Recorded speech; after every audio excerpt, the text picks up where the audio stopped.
Hi, everybody. Dan Illman, Mike Beer, taking a closer look at a major contender for the Kentucky Derby. He's the best from the West, and his name is Practical Move. He's won his last three starts, two in very fast fashion, including this race, the Grade 1 Santa Anita Derby, where he worked out a really nice trip in behind the leaders, got to the front with a rail-skimming bid on the turn, and then holds them all off at the end. Gutsy performance for Practical Move. He's gotten good trips in his last few races, but maybe he's just that kind of horse with the tactical speed to always get good trips.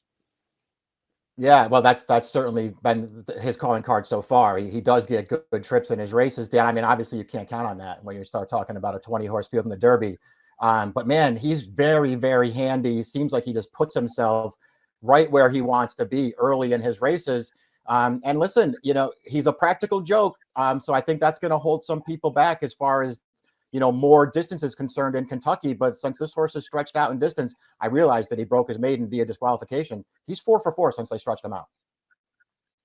Let's talk a little bit about distance for Practical Move. When we discussed the Santa Anita Derby in our Kentucky Derby prep recap, which you could find on our Daily Racing Form YouTube channel, we saw him get a little bit late in the stretch. I thought he was very game to hold off the good trip Japanese closer Mandarin Hero. Were you concerned with anything you saw in the Santa Anita Derby with the way he finished that makes you concerned about a mile and a quarter as well?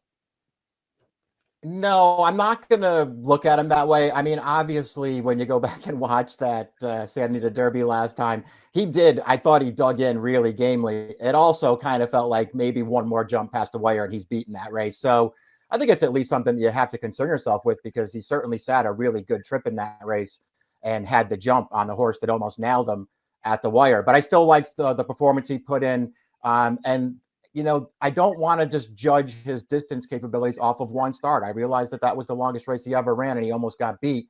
But I like all of his races since they stretched him out. And I never thought before that race that he was going to struggle with more distance. And I don't really want to start looking at him that way now.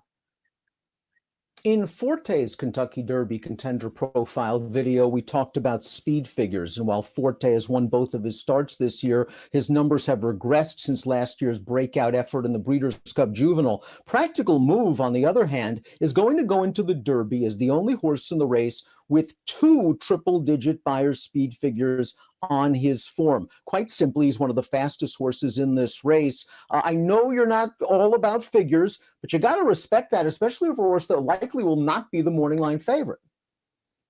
Yeah, I do really respect it. Again, even though he almost got beat last time, it still came back a really fast race. And so I think that's sort of a feather in Practical Move's cap. I really like what this horse has done since they've stretched him out, Dan. I know that he gets good trips in his races. And again, you can't really count on that in the Derby. But I think there's just a lot to like about a horse who isn't going to be the favorite on the first Saturday of May. He's not going to be some kind of huge price, but I think he's going to be fair value in that race. And I think he's one of the best 3-year-olds out there.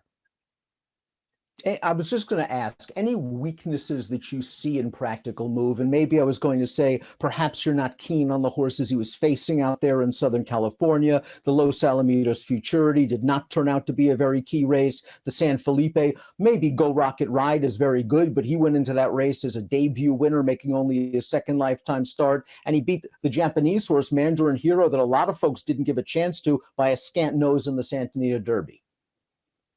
Yeah, I mean, I get that. That's certainly valid and a fair way to look at him.